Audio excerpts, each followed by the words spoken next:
ensure that cost of funerals will be taken care of. During the course of the meeting, there was an anonymous donor who attended the meeting and provided $175,000 to ensure that every cost of every family concerning anything about the funeral services is going to be taken care of. We appreciate that anonymous donor for his generosity, and we will ensure that those resources get into the right hands to make sure that no family who is suffering from incalculable heartbreak at this time will have to worry about a single cost with regard to anything concerning this travesty. Now, in addition to that, there are all kinds of needs as well as all kinds of services. One of the needs is need for mental health care. And we have an abundance of mental health care services that we are going to be able to provide. That includes state and private providers that will be providing mental health assistance to anyone in the community who needs it. And when I say anyone, that means the totality of anybody who lives in this community. We believe that you would benefit from mental health care services. Those mental health care services are free. We just want you to ask for them. The way that you can ask for them, whether it be today, tomorrow, next month, or next year, is this number: 888-690-0799. Mental health care can be reached by calling 888-690-0799. That helpline will be answered 24 hours a day, 7 days a week, whenever you need it. In addition to that, I am announcing the establishment of the One Star Foundation Fund to assist with ongoing challenges that would be faced by the victims of this crime. To put this into perspective, to help you understand how this works, we opened up a fund like this in the aftermath of Hurricane Harvey to assist all of the thousands of victims of Hurricane Harvey and received millions of dollars in support that went to those who faced challenges because of Hurricane Harvey. The exact same thing applies here. Right here is the address. It's onestarfoundation.org. onestarfoundation.org. To be more precise, if you go to onestarfoundation.org/Uvalde, you make a contribution at that site that is already a pre-registered 501c3 organization, provide a donation to that site. There is no overhead cost. 100% of the money that you donate is going to be going directly to victims of this horrible crime to help them with their lives. One of the pre-designated donation sites that it would be going to is the Robb School Memorial Fund. So again, the onestarfoundation.org.Uvalde. Well, you can do your part to help out the people in this community that are suffering in incalculable ways.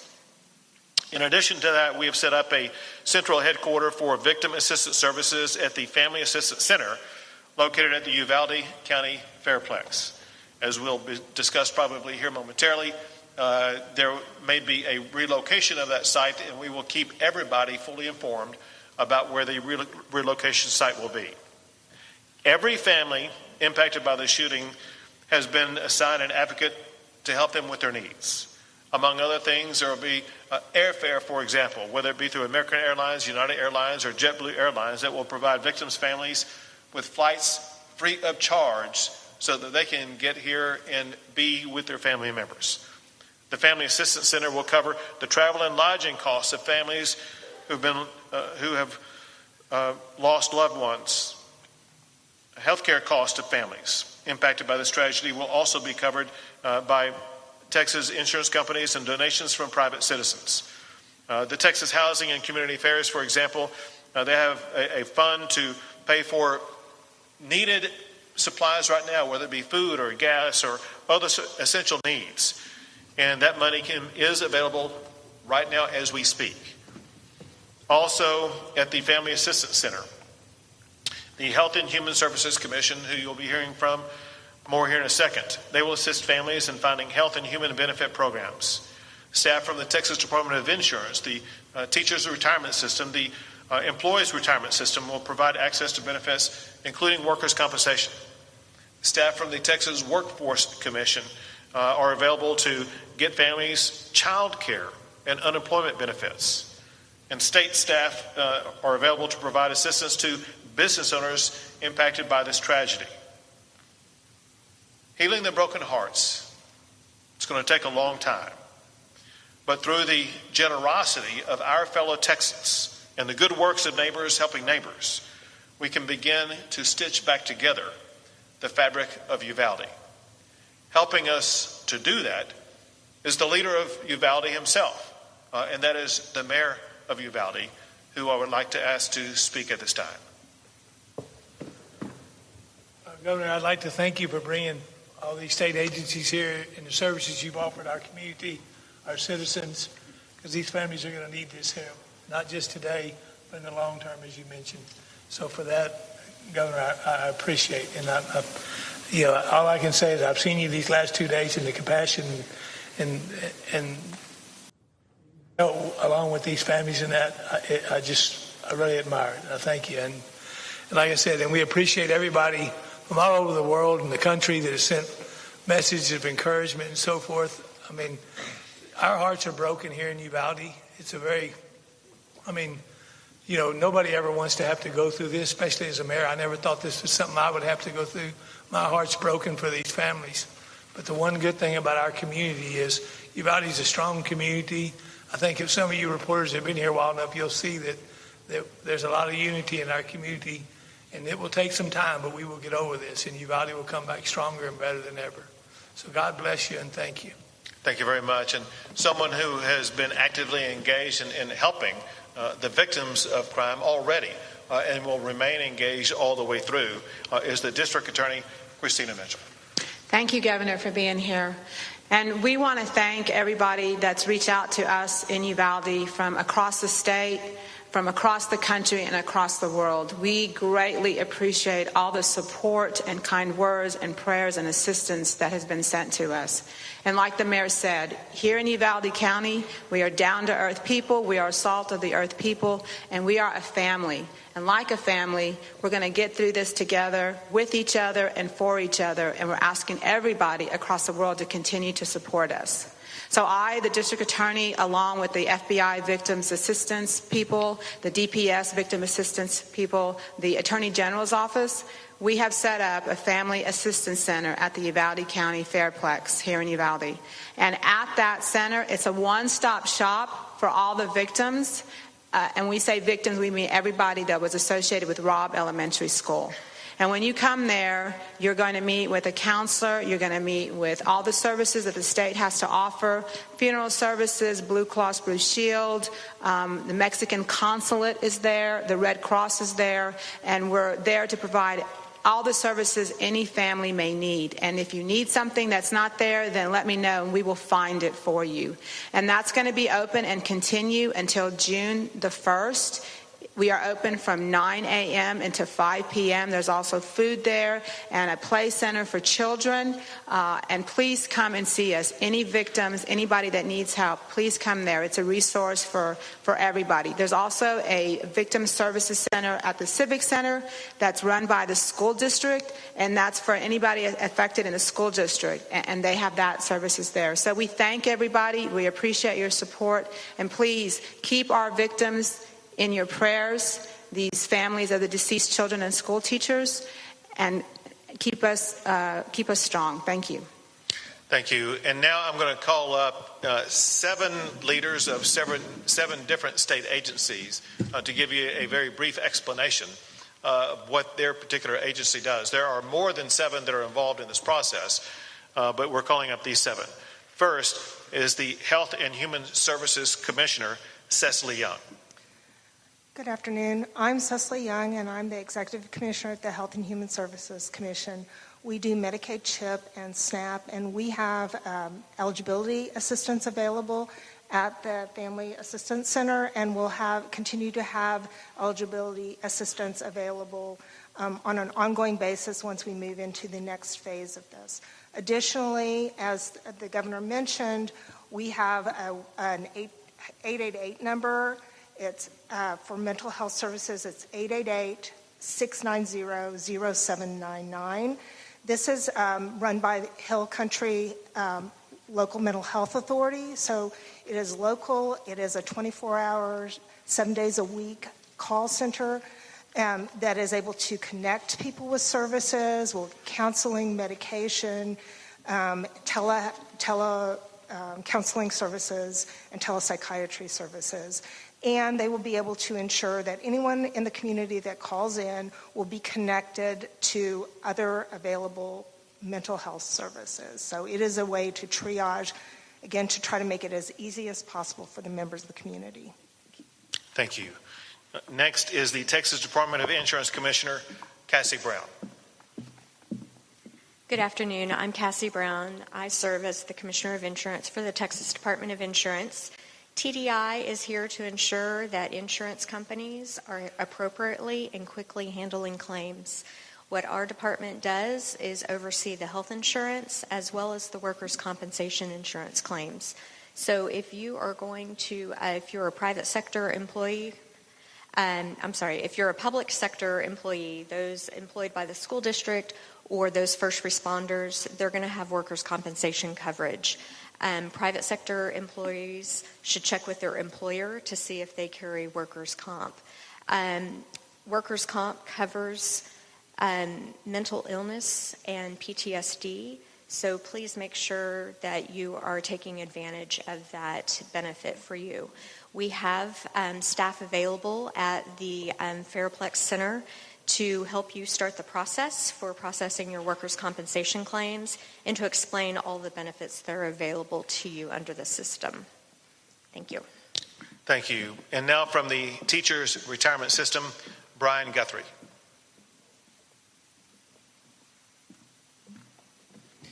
Thank you. Good afternoon. My name is Brian Guthrie. I'm the Executive Director of the Teacher Retirement System of Texas. We are here today to not only help the families of the two teachers who tragically lost their lives and provide them the benefits that they are due, but also to help all the employees of not only this school district, but all the surrounding school districts to make sure that they have access to mental health and behavioral health services. We also recognize that not all the employees of these districts are members of our system and are for our health care program, but we want to thank our partners, Blue Cross Blue Shield and Teladoc, for extending those benefits to everyone who's employed in this district or any of the surrounding districts. Thank you. Thank you. And now for the Texas Employees Retirement System, Porter Wilson.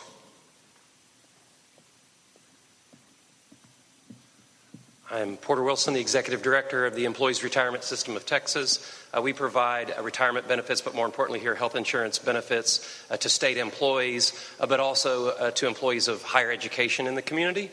So the local community college employees will get health insurance from Health Select of Texas, which is provided by Blue Cross Blue Shield of Texas. And we've activated a 24-hour crisis hotline to help connect medical and mental health services. And we have that information available on the flyer. Thank you. And now from the Texas Workforce Commission, Ed Cerna.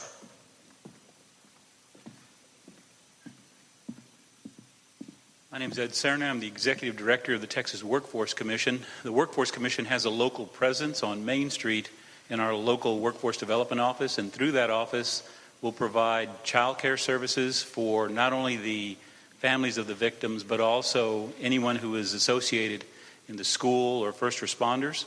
We'll also look to protect any TANF or SNAP benefits that an individual is receiving so that they don't lose those benefits because they're unable to work or to continue their training.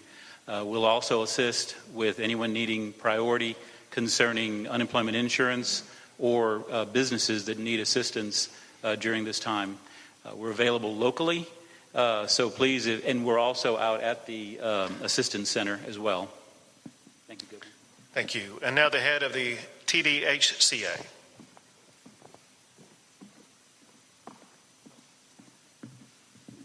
Good afternoon. I'm Bobby Wilkinson. I'm the Executive Director of the Texas Department of Housing and Community Affairs. We have a very flexible pot of grant funding that we're funding our local partner, the Community Council of South Central Texas. They have a field office here. They're at the Family Assistance Center. They're already passing out grocery and gas cards. They can help with lodging expenses, even some extended family. Maybe your grandma or someone's here and she needs help with gas, with lodging, etc. It's very flexible, and we're looking forward to helping as many people as we can. Thank you. Thank you. And last is the head of the Texas Education Agency, Mike Morath.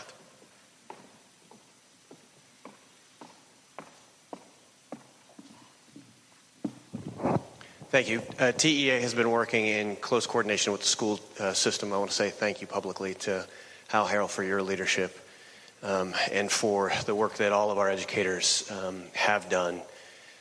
The agency provides support directly in the form of grant funds. We have offered supplemental counseling services. Those counseling services have been provided really around the clock since this began, and will continue to provide support as the school district prepares its responses for both summer and this fall. Thank you. So once again, whether it be the services you heard about or there are many more that we talked about earlier, providing briefing to local officials, the state of Texas has robust resources to ensure that these families who have been devastated by this horrific crime, as well as the entire community, we will be able to help them with any and all of their needs. I cannot overemphasize enough that everybody, students, teachers, law enforcement, everybody in this community, please avail yourself of absolutely free mental health care. It'll pay off in the long run. With that, I'll be happy to take a few questions. With innovation, Governor. Don't ignore me again. Go ahead. Please.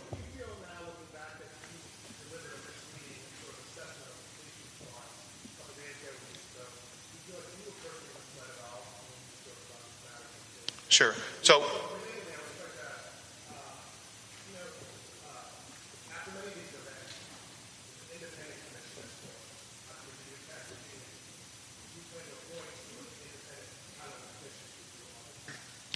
I'll directly answer your questions. Before I start answering questions unrelated to the discussion that we've had about the benefits that we're providing to the community, let's take those questions first. I'll come back to you first. Go ahead. Governor, do you plan to call a special session either this year or early next year? Next year you will be starting one anyway. But will you call a special session now or soon? I'll put you second in the queue. Let me make clear, maybe I wasn't clear. Before I start taking questions unrelated to the benefits that we're providing to the community, we have an obligation as a state to communicate to the people of this community the benefits that are available to them. Their lives are crushed. They have no idea what's going on. They may have no idea whatsoever how they're going to pay a bill. Let me give you an easy example of something explained to me. There was a parent who lost some glasses that were crushed in everything that happened. And he told someone he had no money to pay for it. We have money to pay for that stuff. There are people who have no idea about getting food. We have money that can buy them food. Let's discuss, if you have any questions about these benefits. If you don't have any questions, that's fine. But if there's anybody here. Governor, with all due respect, for 3 days this community has heard a version of the story based in large part on what you told them on Wednesday afternoon that these officers had acted with amazing courage. Today we learned that 19 officers stood in the hallway of that school for nearly an hour while a gunman was inside with those children, which goes against the way they've been trained. Sure. And I'm going to be answering that. And that's his. No, I'm going to fully answer it because that's what he asked. And I told him I'm going to answer his question first. Hold it. I understand. Is there anybody here who has any question about the benefits that are being provided to anybody here who's suffered because of this crime? All right. So let me answer your question. So your question. No, I remember it. Short answer, yes. I was misled. I am livid about what happened. I was on this very stage 2 days ago, and I was telling the public information that had been told to me in a room just a few yards behind where we're located right now. I wrote down hand notes in detail about what everybody in that room told me in sequential order about what happened. And when I came out here on this stage and told the public what happened, it was a recitation of what people in that room told me, whether it be law enforcement officials or non-law enforcement officials, whatever the case may be. And as everybody has learned, the information that I was given turned out in part to be inaccurate. And I'm absolutely livid about that. And here's my expectation. My expectation is that the law enforcement leaders that are leading the investigations, which includes the Texas Rangers and the FBI, they get to the bottom of every fact with absolute certainty. There are people who deserve answers the most, and those are the families whose lives have been destroyed. They need answers that are accurate, and it is inexcusable that they may have suffered from any inaccurate information whatsoever. And it is imperative that the leaders of the investigations about exactly what happened get down to the very second of exactly what happened with 100% accuracy and explain it to the public, but most importantly, to the victims who've been devastated. Do you think AR-15 should be legal for individuals? Would you support a ban of 18 years old buying AR-15s over? He had a backup question, and I'm coming to you next.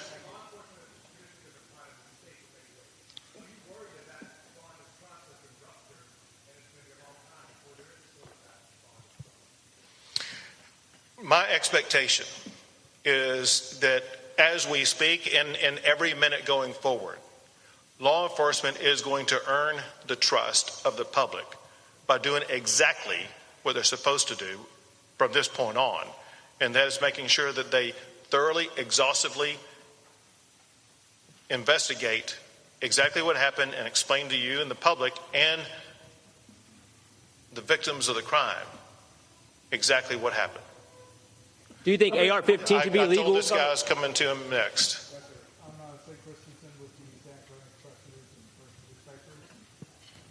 We're going to call a special session to deal with this, specifically the issue of gun violence.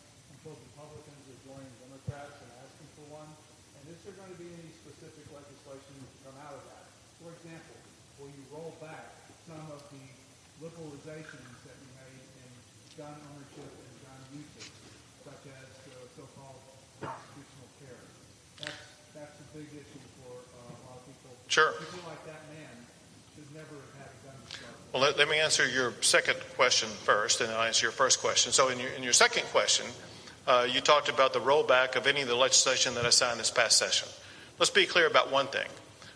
None of the laws that I signed this past session had any intersection with this crime at all.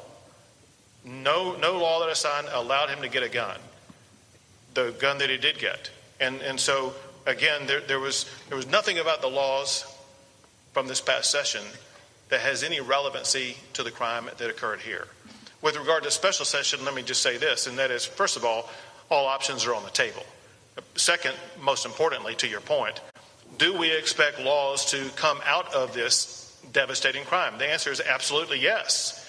And there will be laws in multiple different subject areas. For example, I do fully expect to have every law that we pass in the aftermath of the Santa Fe shooting to be completely revisited. And first, we need to gain the information about exactly what happened at the school to find out the extent to which those laws were complied with, to the extent that they were not complied with, to find out what shortcomings allowed this travesty to occur.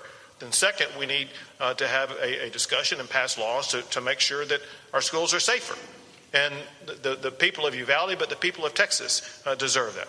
Second, as I was discussing 2 days ago, you can expect robust discussion, and my hope is laws passed that I will sign addressing health care in this state. There is an array of health care issues that we face as a state in general, but there are an array of health care issues that relate to those who commit gun crimes in particular. Those need to be addressed, whether it be the health care issues that I talked publicly here with the mayor about 2 days ago, and that would affect the community in general, or whether it be laws that address the challenges that are now surfacing that this killer had in his life that lead to someone doing what he did. And then there will be all other kinds of issues. But there will be committees formed. There will be meetings held. There will be proposals that will be derived, many of which will lead to laws that will be passed in the state of Texas. Because let me make one thing perfectly clear. The status quo is unacceptable. This crime is unacceptable. We're not going to be here and talking about it and do nothing about it. We will be looking for the best laws that we can get passed to make our communities and schools safer. Governor, no law stops him from buying that gun. Are AR-15s allowed for civilians?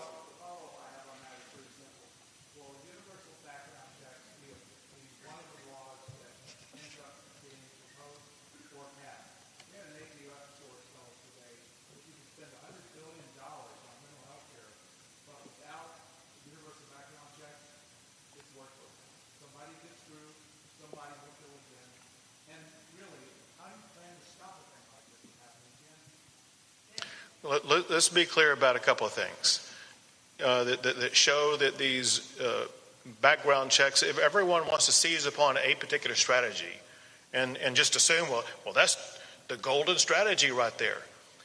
Look at what happened in the Santa Fe shooting. A background check had no relevancy whatsoever because the killer took the gun from his parent. Look at what happened in the shooting in Sutherland Springs. There was a background check that was done. It was done in a flawed way that allowed the killer to get a gun. And so anyone who suggests, well, maybe we should focus on background checks as opposed to mental health, I suggest to you is mistaken.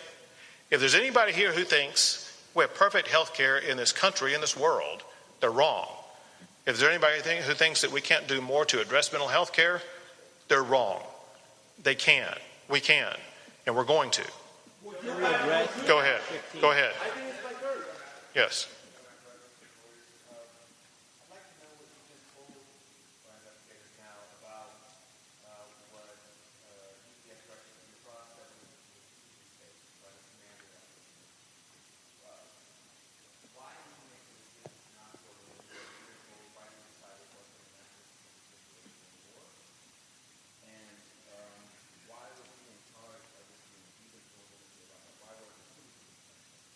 What I've been told about that is several things. One is that this is an ongoing investigation and that there have been obviously new facts and information surfaced, revealed as a result of that investigation that are different today than they were 2 days ago. Second, there will be ongoing investigations that detail exactly who knew what when, who was in charge of what strategy, why was that particular strategy employed? Why were other strategies not employed?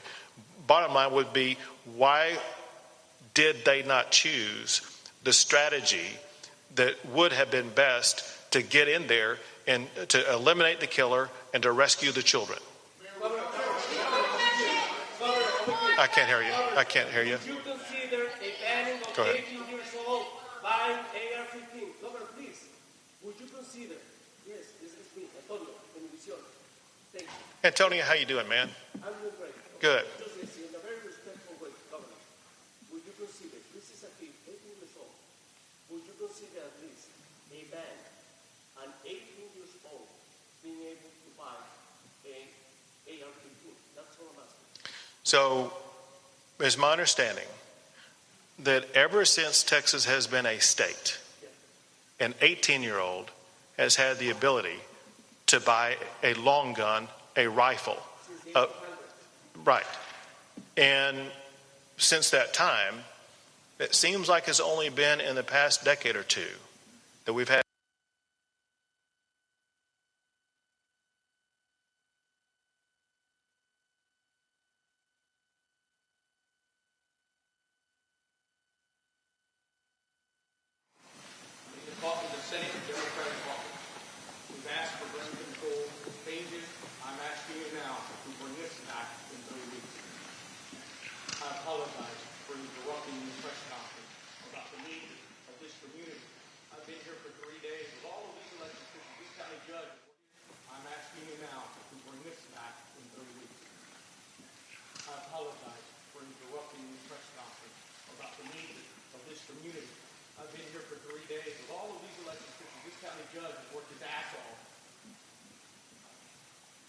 mayors and city council people. I don't know how to express the loss of the families that I've talked to. And I know you feel it too. We have to do something, man. Your own colleagues are calling me an 18-year-old shouldn't have a gun. This is enough. Call us back, man. Call us back. Next question. Should AR-15s be legal to civilians? I can't hear you. Speak up. On that earlier question about the Uvalde Consolidated School District, Chief Pete Arredondo, are you specifically investigating him, and what is the status of his employment? Has he been stood down under investigation? Sure. Can I was unable to hear the first part of your question. Would you restate it? On the school's police chief, Pete Arredondo, the gentleman who stopped police going in earlier, is he specifically under investigation, and what is the status of his employment? Has he been stood down pending investigation? What is the situation? Okay. So every act by every official involved in this entire process is under the investigation conducted both by the Texas Rangers and by the FBI. Every act of all of those officials will be known and identified and explained to the public. But I cannot overemphasize enough, we need to get that information to the families of all these victims who deserve to know the most. As far as his employment status is concerned, that's something that is beyond my control and I have no knowledge about. Go for it. Sure. What do you plan to do to hold the local police accountable? You talk about 40 minutes not entering the classroom. Is there anything on your end that you can do to hold the police accountable? Yeah, as the governor said, I'm not in law enforcement. I'm the mayor of the city, and once we know what took place, what went down, we'll get to the bottom of it and see. I've been just as confused as you are, because as the governor was, I got the same information that the governor got until yesterday afternoon. I was blown away, and again this morning, other information. So I don't have an answer for you yet, but I can tell you if we need to make changes in that, we will.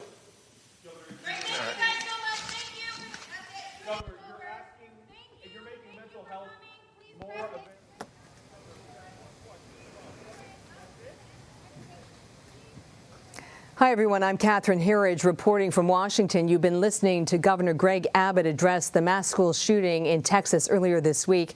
You heard the governor say he was misled about the police response. He said he was, quote, livid that he was given inaccurate information. He also said Rangers will be investigated. 21 people, including 19 children, were killed. We're going to take a quick break, but we've got a lot more news ahead. You're streaming CBS News, always on. CBS News Sunday Morning with Jane Pauley on CBS.